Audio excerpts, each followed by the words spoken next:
Menyaksikan.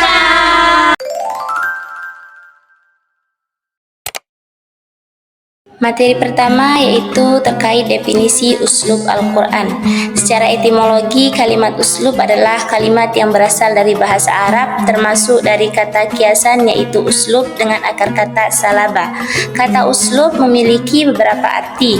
Yang pertama yaitu sebaris pohon kurma, setiap jalan yang dilalui, dan cara atau teknik arah dan jalan. Sedangkan secara terminologi, uslub sebagaimana dikatakan Ibnu Khaldun yang dikutip oleh Makinuddin ialah ungkapan tentang metode untuk menyusun kalimat. Jika definisi uslub di atas dikaitkan dengan Al-Quran, maka uslub Al-Quran berarti rahasia artistik yang terdapat pada pemilihan kata yang digunakan di dalam Al-Quran. Jadi, uslub Al-Quran bukanlah sebuah kosakata dan susunan kalimat, melainkan metode yang dipakai oleh Al-Quran dalam memilih kosakata dan gaya kalimatnya. Selanjutnya, materi kedua terkait perbedaan uslub dengan kata dan struktur kalimat. Seringkali orang-orang salah persepsi bahwa uslub adalah sekumpulan kata yang membentuk struktur kalimat. Benar bahwa kata merupakan unsur terpenting dalam uslub.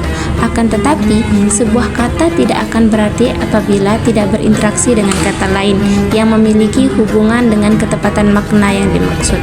Dengan demikian, jelas bahwa uslub adalah cara memilih kata yang kemudian dirangkaikan dengan kata lain sehingga membentuk makna yang tepat. Macam-macam uslub ada 3. Yang pertama, uslub kitabi. Uslub kitabi ini sangat menonjol ketegasan makna dan redaksi, ketegasan argumentasi dan data, dan keluasan wawasan. Yang kedua yaitu uslub ilmi. Uslub yang paling mendasar dan paling banyak membutuhkan logika yang sehat dan pemikiran yang lurus dan jauh dari khayalan syair. Yang terakhir yaitu uslub adabi. Uslub ini uslub yang sangat memperhatikan keindahan yang merupakan salah satu sifat dan kekhasannya yang paling menonjol. Selanjutnya yaitu karakteristik uslub Al-Quran. Nah, berkaitan dengan pembicaraan karakteristik, Syekh Abdul Azim Az-Zarqani menyebutkan bahwa karakteristik uslub Al-Quran paling tidak mencakup ciri-ciri. Yang pertama itu keindahan dan keunikan nada dan lagamnya. Yang kedua, singkat dan padat. Yang ketiga, memuaskan para pemikir dan orang banyak sekaligus. Yang keempat, memuaskan akal dan jiwa. Yang kelima, keindahan dan ketepatan makna yang tepat. Keenam, keanekaragaman dalam menyampaikan kitab. Selanjutnya yaitu materi tentang perbedaan uslub Al-Quran dan uslub Al-Arabiyah serta uslub Al-Hadis. Yang pertama yaitu uslub Al-Quran. Berbicara tentang uslub Al-Quran berarti kita akan membahas tentang metode-metode Al-Quran sebagai wahyu Allah dalam menyampaikan hidayahnya kepada seluruh umat manusia. Atau dapat dikatakan bahwa uslub Al-Quran adalah metode yang dipakai oleh Al-Quran dalam memilih kosakata dan gaya bahasanya. Sedangkan uslub hadis, dalam uslub al-hadis tampak jelas bahwa merupakan bahasa percakapan dan pelajaran, baik bentuk maupun sistemnya. Namun, di balik itu terdapat keistimewaan uslub hadis, yaitu memiliki sifat jawami'ul kalim yang mengandung hikmah, fasih, dan mencangkup makna yang dimaksud serta mengunggah pikir dan rasa. Selanjutnya yaitu uslub Arabiyah. Uslub Arabiyah ini merupakan gaya bahasa umum dalam tradisi Arab yang mencerminkan kreativitas manusia dan keindahan linguistik dari bahasa Arab itu sendiri. Selanjutnya yaitu mengenai jenis-jenis uslub Al-Quran. Yang pertama ada al-i'zaz. Al-i'zaz artinya ringkas padat, sedikit kata tapi banyak makna. Suatu teks yang i'zaz akan semakin tinggi nilainya jika semakin sedikit kata-katanya tetapi semakin luas maknanya. Contohnya terdapat di surat Al-A'raf ayat 199. Yang kedua ada hazaf. Hazaf artinya menghilangkan salah satu atau beberapa unsur, mulai dari huruf hijaiyah sampai menghilangkan satu kata atau lebih.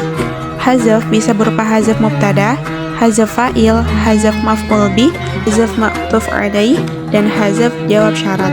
Contohnya terdapat dalam surah Al-Qari'ah ayat 10-11. Yang ketiga ada al-qasar, artinya pemfokusan maksudnya adalah upaya penonjolan, penegasan, atau penekanan pada salah satu unsur atau bagian kalimat yang dipentingkan. Contohnya dalam surah Ali Imran ayat 189. Yang keempat ada at-takrir. At-takrir artinya perulangan. Maksudnya di sini adalah perulangan sebuah kata atau kelompok kata yang persis sama. Contohnya dalam surah Al-Qari'ah ayat 1 sampai dengan 4. Terima kasih telah mendengarkan video kami. Assalamualaikum.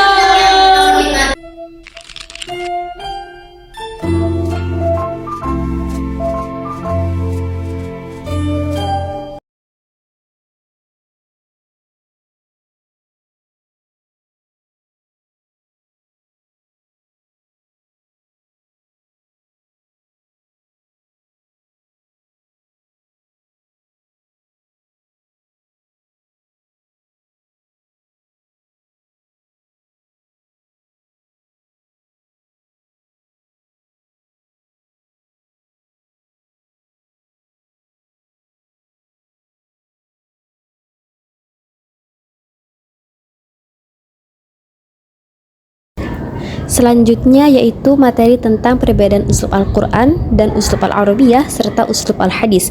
Yang pertama yaitu uslub Al-Quran. Berbicara tentang uslub Al-Quran berarti kita akan membahas tentang metode-metode Al-Quran sebagai wahyu Allah dalam menyampaikan hidayahnya kepada seluruh umat manusia. Atau dapat dikatakan bahwa uslub Al-Quran adalah metode yang dipakai oleh Al-Quran dalam memilih kosakata dan gaya bahasanya. Sedangkan uslub hadis, dalam uslub al-hadis tampak jelas bahwa merupakan bahasa percakapan dan pelajaran, baik bentuk maupun sistemnya. Namun, di balik itu terdapat keistimewaan uslub hadis, yaitu memilih sifat jawami'ul kalim yang mengandung hikmah, fasih dan mencangkup makna yang dimaksud serta mengunggah fikir dan rasa. Selanjutnya yaitu uslub Arabiyah. Uslub Arabiyah ini merupakan gaya bahasa umum dalam tradisi Arab yang mencerminkan kreativitas manusia dan keindahan linguistik dari bahasa Arab itu sendiri.